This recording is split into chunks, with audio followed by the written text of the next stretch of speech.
So in the dunya, you're held accountable for the action. In Islam, we take that which is apparent, right? We can't judge the heart. Only Allah subhanahu wa ta'ala judges the heart, and we said that the niyyah is in the heart.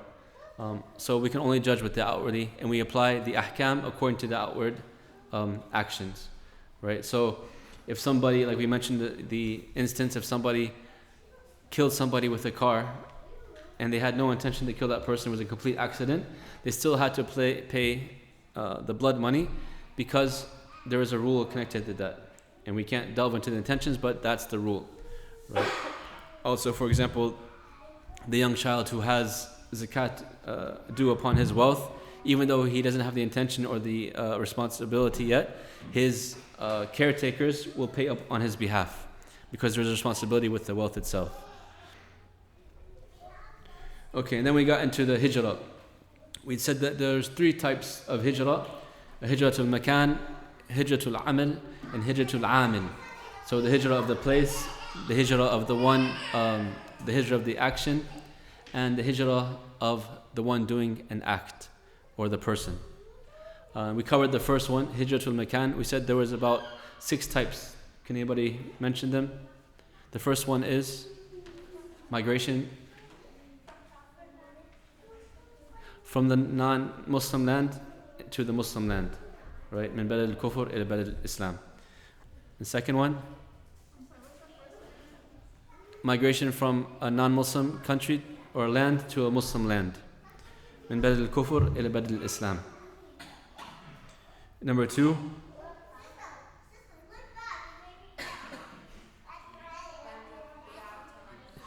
yes, a land of bid'ah to a land of sunnah. Number 3, are you raising your hand? Yes.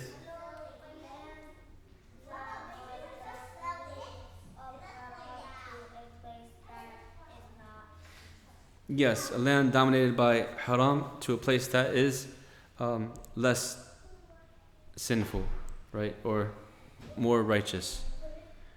Number 4,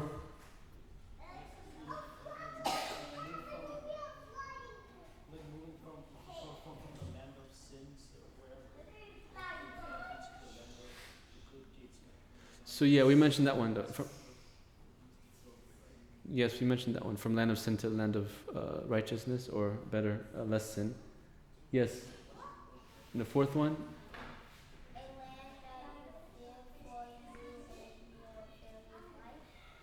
Yes, you fear from bodily harm or threat to your life.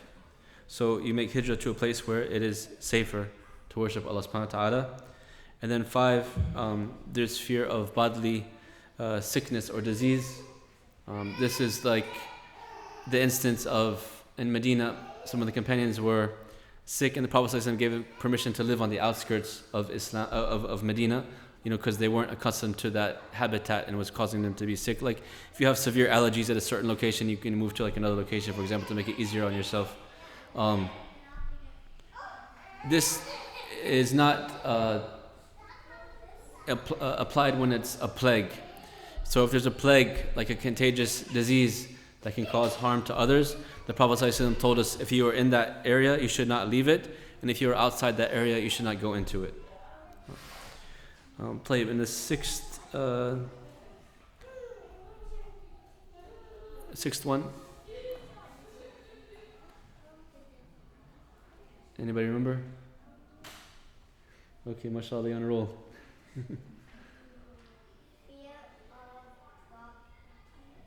Property. Yes, you fear harm or loss of property or wealth, so you move to a safer place.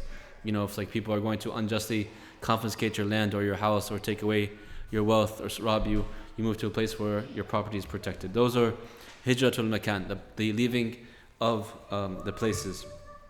In terms of hijratul makan, if you are in a non-Muslim country but you are able to practice your religion, then it is not obligatory upon you to make hijrah. But many scholars say it's mustahab, like it's preferred if you're able to do so.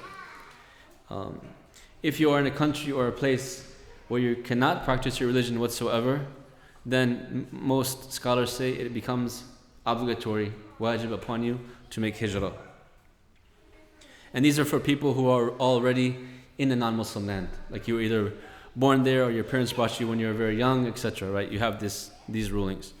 For Muslims living in Muslim land, the scholars say that it's not permissible to make hijrah from there to non-Muslim lands in general. They also said that if a Muslim is going to travel to a Muslim land, they put 3 major requirements. The first one is to have knowledge to fight with it, the shubuhat.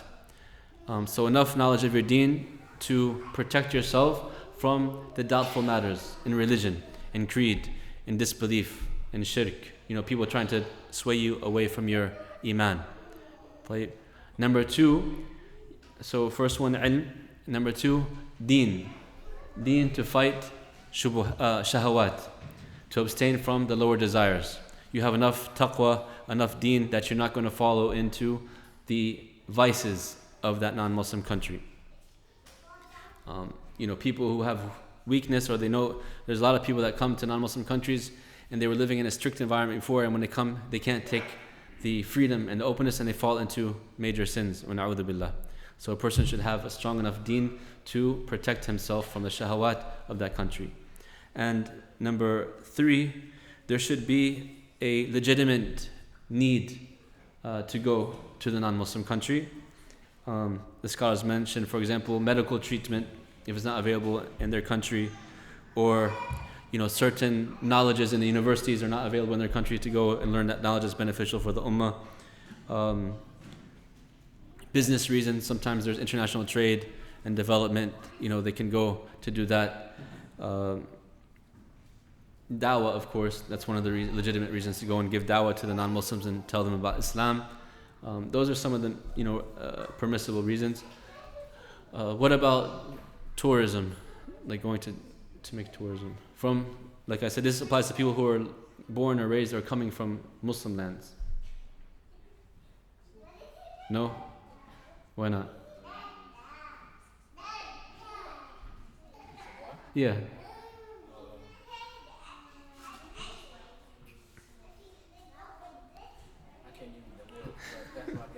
Okay, guessing. Alhamdulillah. So, a lot of scholars say preferably no, because of the potential harm that can come about, and there are plenty of Muslim countries that you can go, for visiting and tourism.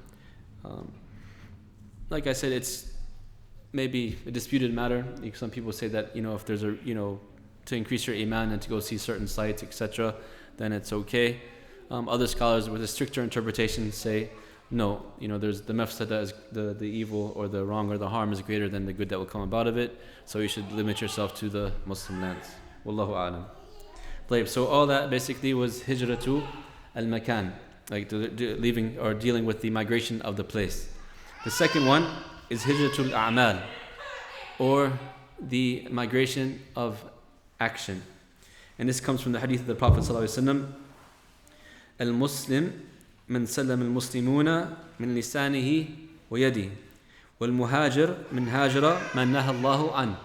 That the Muslim is the one who the Muslims are safe from his tongue and his hand. And the muhajir, the one who makes migration for the sake of Allah, is the one who leaves the haram. So hijratul a'mal means leaving the bad actions or the bad influences or the bad people, right? And this can be found in the hadith of the man who killed 99 people. It's a famous hadith. I won't go through the whole hadith, but basically at the end, he finds a great scholar who tells him to leave the place he is in because of the wrong actions that you're inclined to do, right? So this actually, the hadith applies to both hijratul makan, because he's leaving a place of haram to a righteous place, and also a'mal, because he was doing evil in that place, so he wants to go to a place to leave the evil that he was doing to be in a better place, right? In general, a Muslim always tries to stay away from the prohibitions of Allah subhanahu wa ta'ala, right? That's one one of the main types of hijrah, right? To leave evil and wrong and sin and injustice for the sake of Allah subhanahu wa ta'ala. And number 3, hijratul amil, basically making hijrah or migration from a person. And this is basically from the Surah Tawbah, when the Prophet ﷺ gave kind of like a migration or a punishment to the 3 people who left or were not able to make the battle, right? They were forbidden, the Sahaba were forbidden to talk to them or give them salams until Allah subhanahu wa ta'ala sent down revelation saying that they had made a correct tawbah, right? So that's one instance. Also, the Prophet ﷺ, he said, لا يحل لمسلم أن يهجر أخاه فوق 3 ليال يلتقيان فيعرض هذا ويعرض هذا وخيرهما الذي بدأ بالسلام. That it is not permissible for a Muslim to make hajr, migration, away from his brother or sister, fellow Muslim, basically, over 3 days. And he says that, that person sees each other and they turn their face from each other, right? And the best of those 2 people who are kind of beefing or having a dispute with each other is the one who starts with the salam, to make peace, right? So these ahadith show that it's permissible to have a migration from a certain person. Maybe you fear his evil, maybe you're trying to correct that person, so you get other people to ignore him, or I don't know what's the correct word for that in English, like boycott, maybe boycott a certain person. Maybe this person sells wine or pork in his store, and the Muslims stop shopping in that store because of that, or stop giving him salams. The scholars say though, this is mostly in the Muslim land, because the effect will be felt and the chance for fitna is not as much, right? Because it's a Muslim society. So if everybody around them, that person stops giving him salam, stops greeting him, stops talking to him, being with him, etc., he's going to feel it, and he might come back to Allah subhanahu wa ta'ala, right? But they say in non-Muslim lands it's very dangerous, because that person doesn't have other Muslims to turn to or to come back to, and the shaitan might trick him to go to the non-Muslims or to become a worse Muslim, right? So the scholars say if this is going to be implemented, it should basically achieve a better result, not a worse result. So to inspire the person to come back to practicing, to be a better Muslim, to come back to Allah subhanahu wa ta'ala, not to drive a person away from Islam. Some people interpret this hadith wrongly, and they treat a brother for, first of all, sometimes a mistake that's not even a real mistake, or it's a difference of opinion amongst the scholars, and they totally boycott that person or talk badly about that person. And this is not what is meant. This is like for people who are doing something that is clearly a munkar or evil that's agreed upon, and it's going to bring them back to Allah subhanahu wa ta'ala. If those requirements aren't met, then it's better not to implement that form of boycotting. طيب.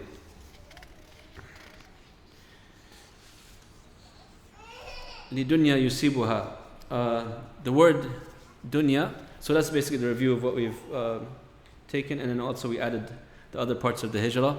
And the next terminology that we're going to today is the dunya part. So the dunya, where does the word dunya come from? Anybody know?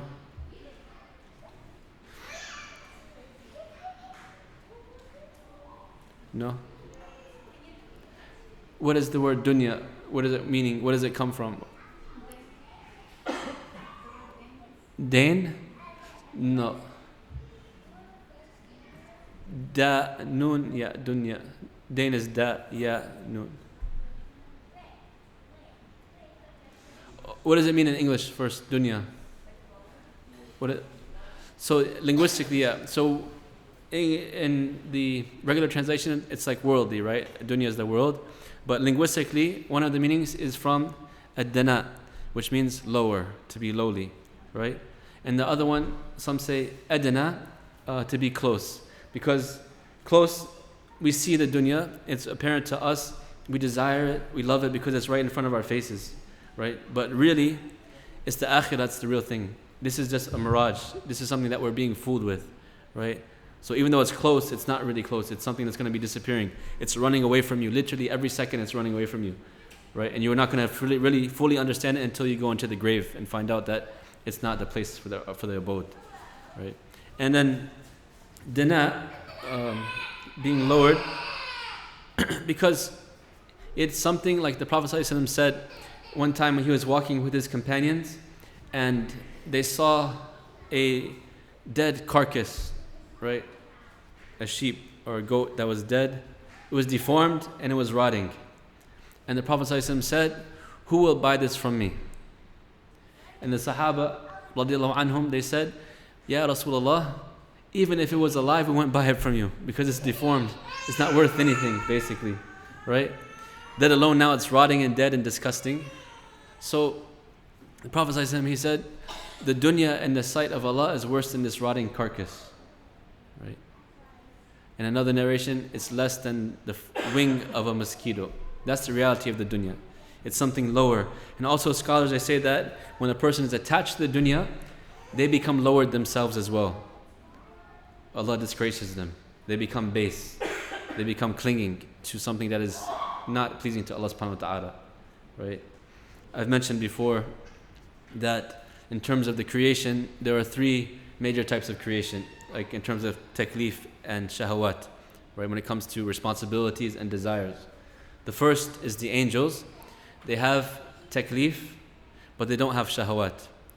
So they're in a constant state of ibadah, worshipping Allah subhanahu wa ta'ala, right? Never disobeying and doing everything that He has ordered. And then you have the opposite extreme, which is the haywanat, the animals. They have shahawat, desires, but not taklif, no responsibilities. So their sole purpose is eating, drinking, having relations, to bring about offsprings, etc. That's their whole focus. Complete shahawat, right? They don't know right from wrong or anything like that. And then you have the ins and the jinn. They have both taklif and shahawat. They have both responsibility and desires. So the scholars say that if the emphasis is upon taklif, they will be up higher than the angels because they're overcoming their lower desires and reaching the lofty level of ibadah and fulfilling their responsibilities and obligations. But if they indulge into the shahawat, and the shahawat overtake them, they become lower than the animals, right? So dunya, it brings one low. And the Prophet ﷺ, he said, "من أصبح والدنيا أكبر همه لم يكن من الله في شيء وألزم الله قلبه أربعة خصال." That if the dunya becomes the most important hamma, obligation or aspiration for a person, then he will have nothing from Allah subhanahu wa ta'ala, and Allah will put in his heart 4 characteristics. هم لا ينقطع عنه أبدا, like concern or depression or like stress and anxiety that will never leave him. وشغل لا يفرغ عن منه أبدا, and work that is never complete. He's always trying to keep working and working and working, and he's never fulfilled, right? وفقر لا يبلغ غناه أبدا, and poverty that his wealth will never overcome. He's a millionaire, a billionaire, but he's still working from early morning until late at night, right? He buys a fancy mansion that spends millions and millions of dollars, and he's working so hard he doesn't even enjoy that mansion, or he misses life with his children or his wife, right? He has even though he's rich, he doesn't feel the richness because he didn't put Allah subhanahu wa ta'ala first.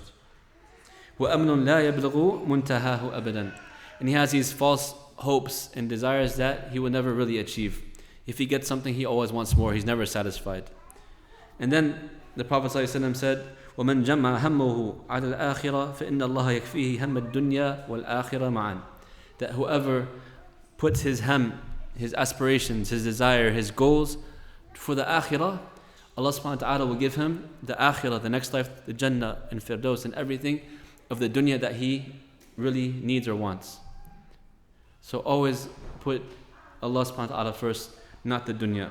Allah describes the dunya as mata'ul ghurur, like a false deception. It's a distraction. Lahwan wa la'ibun, like a play or amusement, right? These are the descriptions that Allah subhanahu wa ta'ala calls the dunya. Yet, many of us, we don't see past it, right? we're solely focused on trying to get more and more of the dunya, and we're forgetting that every minute that passes, we're getting closer and closer to the akhirah. So the Prophet ﷺ mentioned this because the person's intention, instead of being for Allah and the Messenger ﷺ, it's for something that is fleeting and going away and lowly, right? The dunya. If a person, doesn't have true iman, they won't have true qana'ah, basically like being satisfied with Allah subhanahu wa ta'ala's gifts to you, right? But if you have true iman and you understand the reality of the dunya, you will be happy no matter what. Like I've seen people literally who have lost everything, and because they had iman, they were so content and happy with Allah subhanahu wa ta'ala. One brother I was good friends with, he was the elder brother, mashallah, just a little sidetrack, but he was a high-ranking military doctor. He graduated from the Ivy League schools and everything like that. And during the Gulf War, subhanAllah, he had become a Muslim. And his family thought he was crazy.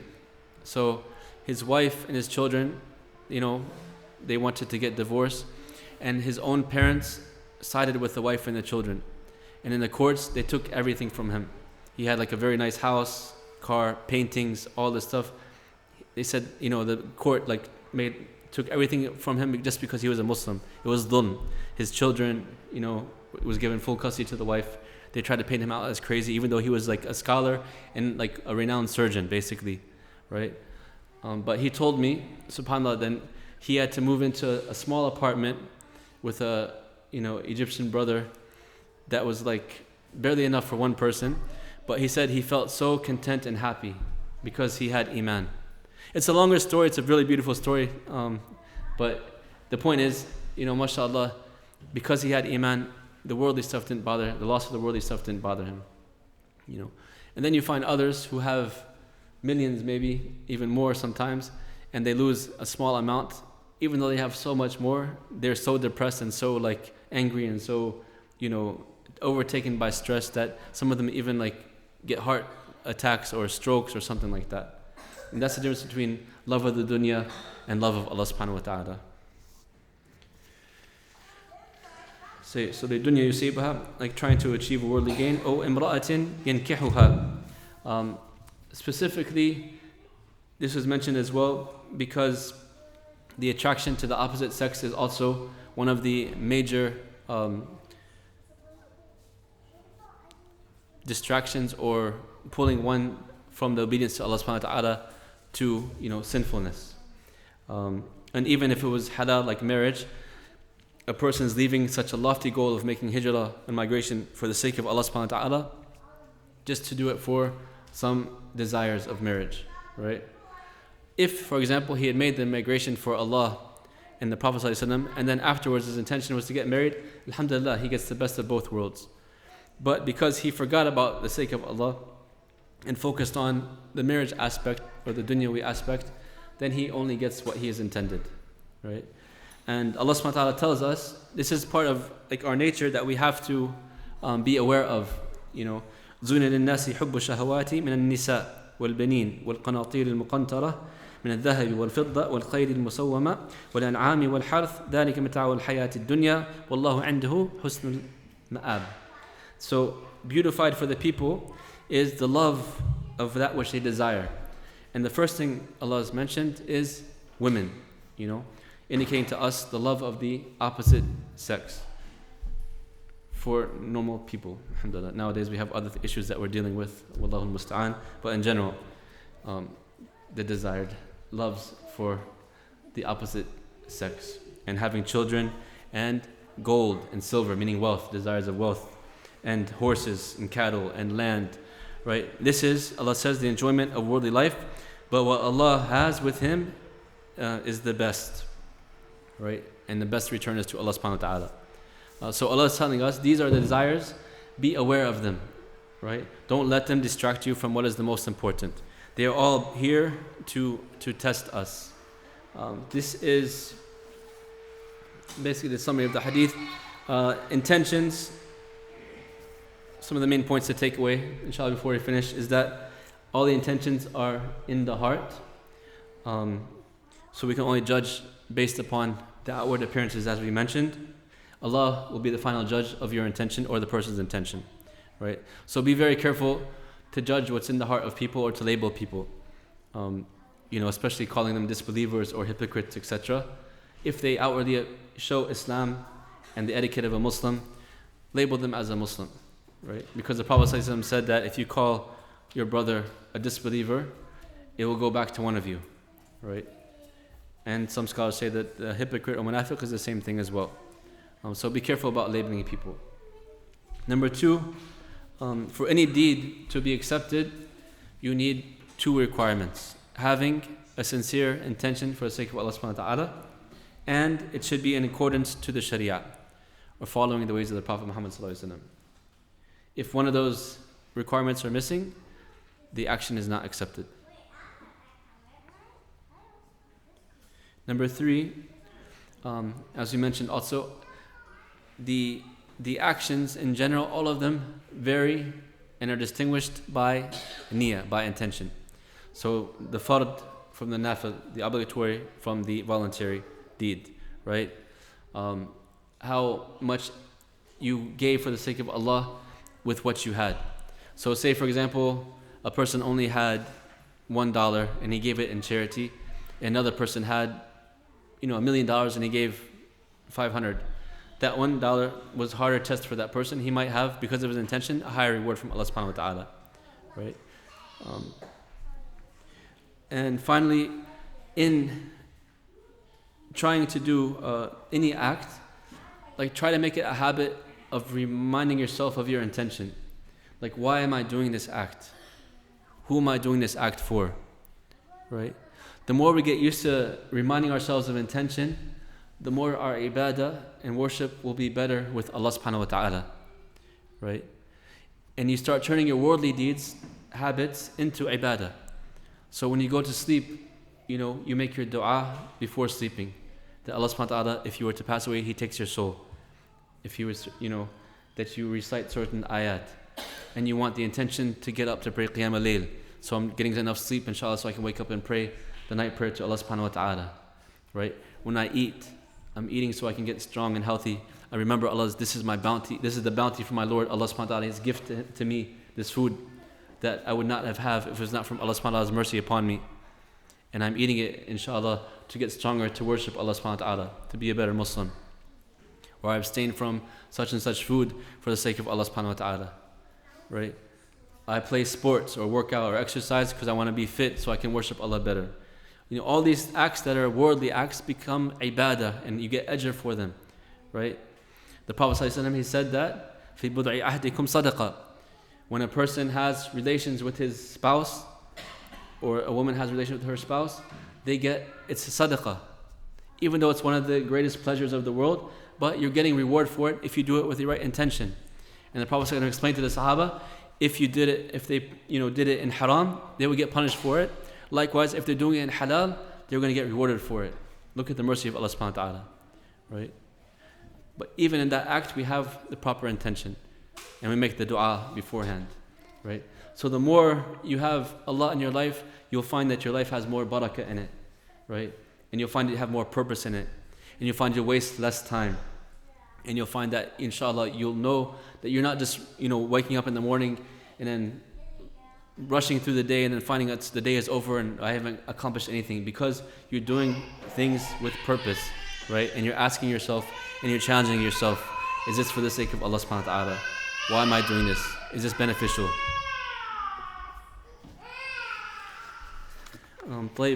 And just briefly, I won't do justice to it, but the hadith was narrated by, Imam Nawawi went into great detail of the two Imams, and he mentioned their lineages on purpose out of respect for them and the great works that they did. Imam Bukhari rahimahullah ta'ala was one of the greatest scholars and muhaddith of his time and in the history of Islam basically. There's many stories about his memorization. His first name Muhammad, his parents actually named him that because they wanted him to follow the example of our Prophet Muhammad ﷺ, right? And they wanted him to revive the Sunnah. His father was a student of some of the great scholars, including Imam Malik, but unfortunately he died when Imam Bukhari was a young child. So, he only had his mother to raise him. And the other thing that was narrated about him is that he was losing his sight as a very young child, and after some time he became completely blind. And his mother was making dua to Allah subhanahu wa ta'ala to restore her son's sight, right? And some scholars say went on for 3 years, and she didn't give up on dua until the final year. She saw Ibrahim alayhi salam in a dream saying that your son's vision has been restored and more. And subhanAllah, he surely had his sight came back to him. And they said that not only was it like normal sight, but he had extremely good vision to where he can shoot arrows from very far away, and he can read at nighttime with very little light up throughout his ages, mashallah. And this is the dua of the parents for the child, subhanAllah. So always, parents, make dua for your children in goodness, right? Because it can also, if you just curse them or say something bad, it could have the completely opposite effect. We don't ever want that. But make dua for them in righteousness and increasing in knowledge, and increasing in taqwa, etc., Jannah, everything like that, so they can become righteous children. I don't understand the purpose of parents who curse their children or call them foul languages or foul name, because basically you're raising somebody that's going to be an oppressor to you, right? How are they going to be a righteous child to you if you don't teach them the right things to start with? So always make dua for your children, inshallah. And this is from the fruits. You'll find many scholars like the 4 Imams and others, subhanAllah, their parents made special du'as for them all the time. So he went on to memorize the Qur'an and many books of hadith. They said he had a photographic memory. He could look at something once and he would memorize it. And there are some instances where he was criticized for not writing things down, and they challenged him, and he recited all the hadith that were narrated by the shaykh. And another famous story, that he was tested by some scholars when he went to another town. They had heard of his prowess in hadith, and so they gave him a test. There was 10 of them, and they had agreed with each other to kind of do some changing of the isnad, the chain of narration, and the hadith. So each one narrated the hadith with a certain sanad that had deficiency in it, or they changed the sanad. And then Bukhari said, I don't know this one. And then the second one, and then the third one, all the way through 10. And he said I don't know this one, I don't know this one. So then they started making fun of him, you're the great scholar of hadith, you don't even know these ahadith. And he went back and he said, as for the first one, you said this. He narrated exactly like he narrated it. He said, and this is wrong. It should be this, and this is the hadith. And then he went through all 10 of them and did the same thing, subhanAllah. And then they were just amazed, and they gave him his proper dues and proper credit, right? And Imam Bukhari, he went through, even though he was a great Imam and a scholar and one of the top muhaddith of his time, the Sahih al-Bukhari, which is the most authentic books after the Qur'an, he compiled from 600,000 hadith. Some say he had memorized. It doesn't mean there's 600,000 different hadith, but it's just with all the chains of narrations, right? So one hadith can have 100 chain of narrations, for example. But from that, he chose approximately 7,200 something, right, to compile his Sahih. And they said, subhanAllah, for every single hadith he wanted to put in his book, he would pray 2 rak'ats of istikhara, right? If it's just the 7,000 plus, imagine how many rak'ats he prayed just for that. But imagine if he's choosing from hundreds of thousands, how many rak'ats he prayed for that. It said that he would sleep very little, and that every time he would remember something, he would wake up and write the notes. His book is considered not only a book of hadith, but a book of fiqh, because of the chapter titles, right? And if you look Fath al-Bari, which is an explanation of Sahih al-Bukhari, in some 15 volumes according to some prints, right, explaining Sahih al-Bukhari because of its vastness of knowledge. There's stuff in there, subhanAllah, when you read it, you won't understand it until you read that explanation, but then you think wow, this guy is a genius, literally a genius. It's one of the greatest works, and we should be proud as Muslims to have this as part of our tradition. He went through some trials and tribulations in his elder years, and alhamdulillah, he got through it. That's teaching us that no matter who you are or what you do, you will go through tests sometimes. And in some narrations, the Prophet ﷺ said, "Inna Allah idha habba abdan ibtalahu," that if Allah loves a servant, He tries him or gives him tests or her tests, right? مُبْتَلَى عَلَى قَدْرِ إِيمَانِ, that the believer is tested according to the level of iman, right? And the most tested of believers are the anbiya, the prophets of Allah, the messengers, right? And then those that follow them in terms of righteousness or scholars. So the more knowledge you have, and the more taqwa you have, and the more iman you have, sometimes you have harder tests. So make those tests something that you will overcome and get closer to Allah subhanahu wa ta'ala with, not something that you will turn away from Allah or give up what you were doing from righteousness. I didn't bring the biographies with me, so we'll suffice with that, inshallah. And if you can go back and read about them, it's good to know about our scholars. Imam Muslim also was considered, a genius, a great scholar. He met Shaykh al-Bukhari. One of Bukhari's main teachers, that's where the fitna came about. He was labeling Bukhari a certain thing, like an innovation, etc. But Imam Muslim, he loved Imam Bukhari, and he left that Shaykh, even though he's apparently one of the older Shaykhs, to go to sit with Bukhari, because he can tell that Bukhari had more knowledge. And he stayed with him until his death, and he learned so much from him. And he in his own right was a great muhaddith, and his book Sahih Muslim is one of the best also after Sahih Bukhari, the most authentic books after Sahih Bukhari. The difference is, if you read Muslim, it's kind of like clear cut. Basically, like all the chapters are in order. The hadith that you expect to be in the chapter, what you'll find in that chapter. But Bukhari, sometimes it will say the chapter of something, and it'll be like a completely different hadith, and you're wondering, why is this? But then when you go back to the explanation, you're like, wow, this is amazing how he thought of this issue. We don't have time to get in all of those, inshallah, but I just want to give you a brief synopsis.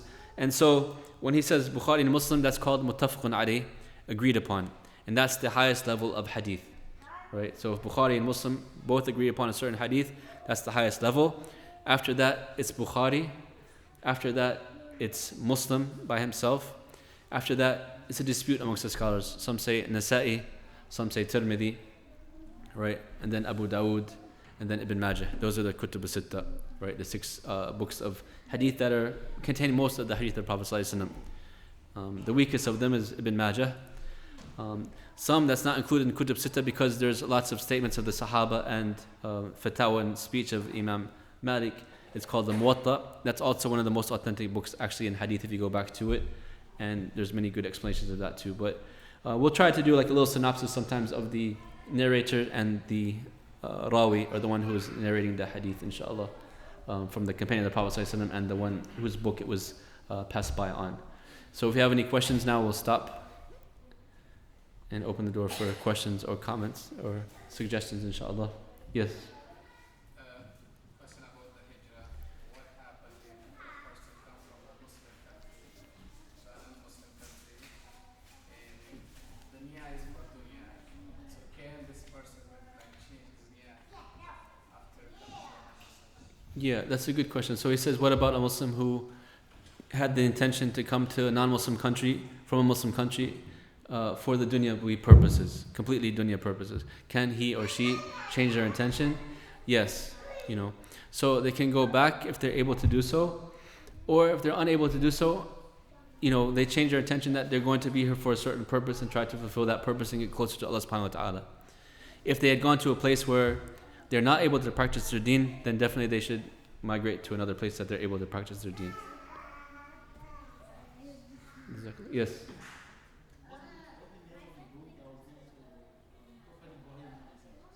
The book for Prophet Ibrahim, we know it as Suhuf Ibrahim, the scriptures of Ibrahim. We don't know the exact name, but it's called Suhuf. The 6 books of hadith, Bukhari, Muslim, Nasa'i, Tirmidhi, Abu Dawood, and Ibn Majah.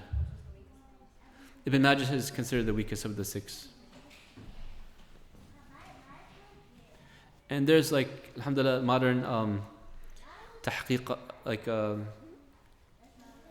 do you call that, when like the scholars like review the book basically, and they show you if the hadith is authentic or not authentic. So all 6 books have been studied and written about by many different scholars, alhamdulillah, so it's available.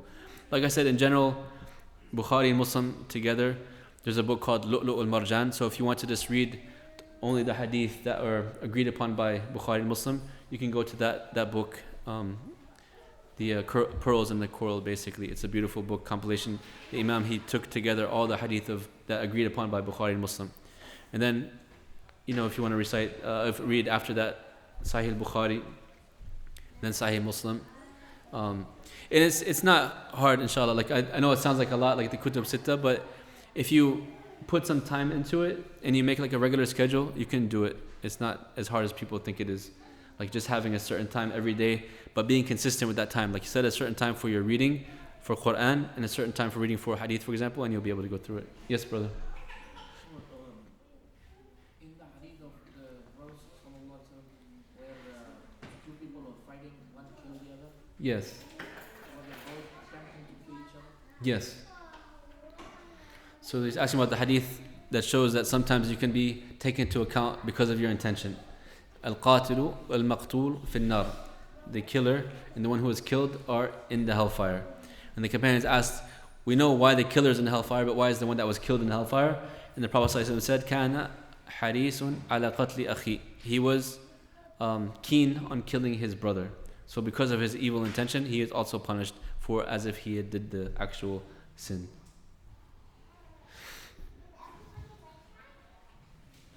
Yes. So in that hadith, then the other person was also actively involved. He had action. Yes.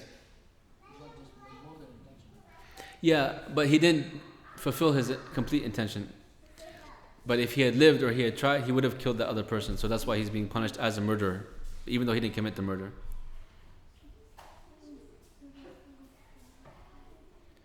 Yes.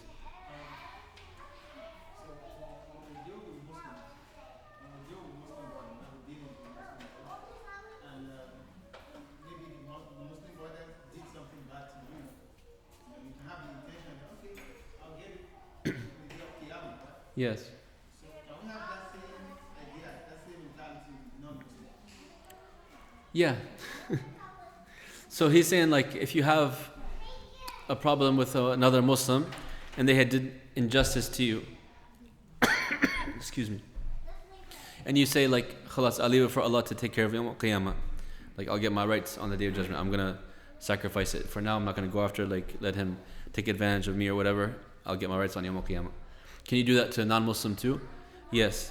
So before the actual finalization of the judgment day, anybody, and non-Muslims also will be able to take it from the Muslims. They will get their rights restored to them before Allah subhanahu wa ta'ala sentences everybody to their permanent abode of Jannah or Nar. Right? Because Allah subhanahu wa ta'ala does not accept dhulm, injustice. So if any right you have over somebody, Muslim or non-Muslim, they will have the ability to take that right back on the Day of Judgment. So the Prophet said, fulfill your rights now before it's too late.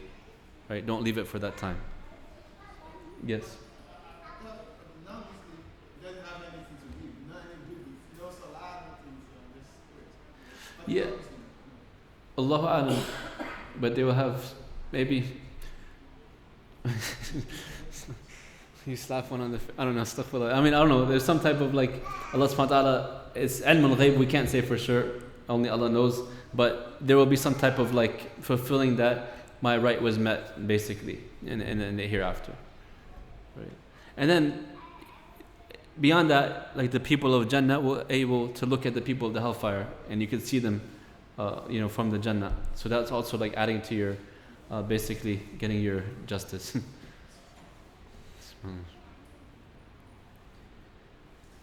There's one brother, astaghfirullah, he was saying, I can't wait to see such and such in hellfire so I can